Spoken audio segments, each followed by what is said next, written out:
पंचकुला के सेक्टर 3 में आज हरियाणा के मुख्यमंत्री मनोहर लाल खट्टर ने राज्य सूचना आयोग के कार्यालय का शिलान्यास किया।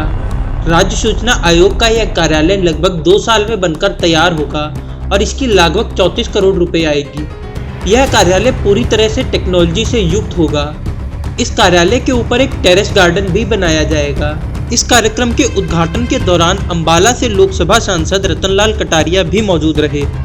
शिलान्यास करने के बाद मीडिया के सवालों का जवाब देते हुए हरियाणा के मुख्यमंत्री मनोहर लाल खट्टर ने क्या कुछ कहा, सुनिए।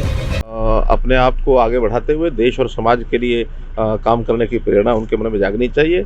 नेताजी सुभाष चंद्र बोस का जिस प्रकार से स्वतंत्रता प्राप्ति के लिए उन्होंने अपना योगदान दिया और उनसे प्रेरणा लेकर के हम देश को आगे बढ़ाने के लिए, देश के विकास में जो भी कुछ कर सकते हैं वो सब करना चाहिए। और आज इस अवसर पर कई कार्यक्रम हुए हैं।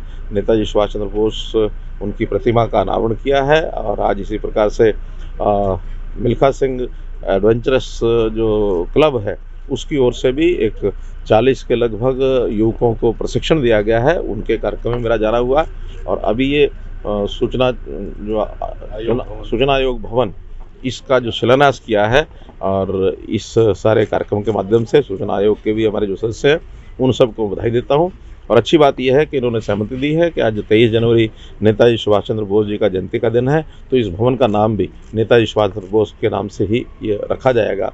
तो ये भी एक अच्छी बात की गई। इंडिया गेट पर वो शुरुआत होने जा रही है, वहाँ पर अमर जवान ज्योति के जगह पर नेताजी सुभाष चंद्र बोस की प्रतिमा लग रही है, उसका होलोग्राम उद्घाटन जो है वो प्रधानमंत्री जी कर रहे हैं। इस पर विपक्ष एक तरह से राजनीति भी कर रहा है, आप क्या कहेंगे सर? देखिए, नेताजी सुभाष चंद्र बोस जी के जीवन को जिस प्रकार से यानी आज हम देखते हैं, उनका इतना बड़ा योगदान देश की स्वतंत्रता में यानी आज़ादी में जो था, पिछली सरकारों ने कभी भी उनको मान्यता नहीं दी, उनके स्थान को कभी इतना आगे बढ़ाया नहीं।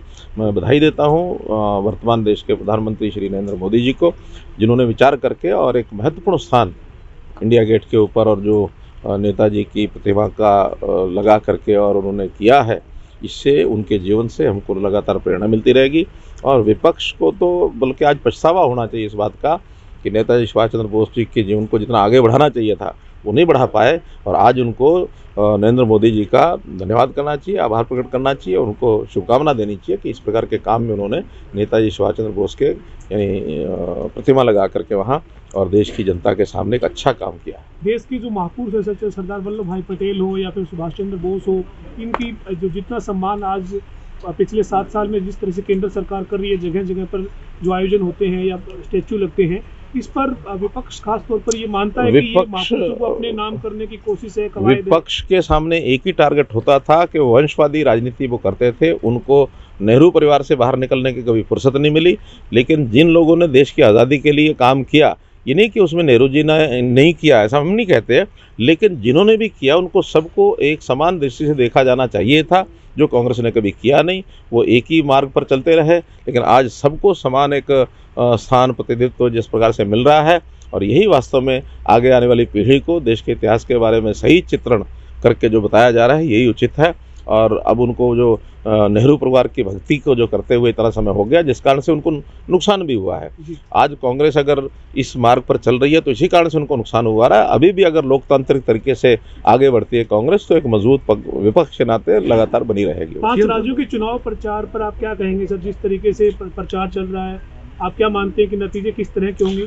मैं मानता हूं कि देश में अब जिस प्रकार से भारतीय जनता पार्टी को आगे बढ़ने का लगातार सिलसिला जारी है, वो आगे भी लगातार जारी रहेगा। और इन सब जगह पर कई जगह पर तो भारतीय जनता पार्टी स्पष्ट सरकार ही बनाने वाली है और कुछ जगह पर अभी स्थिति और स्पष्ट होगी जैसे चुनाव आगे बढ़ेगा। लेकिन भारतीय जनता पार्टी का पहले से और अधिक जो स्थान है वो बनेगा इन 5 राज्यों के चुनाव।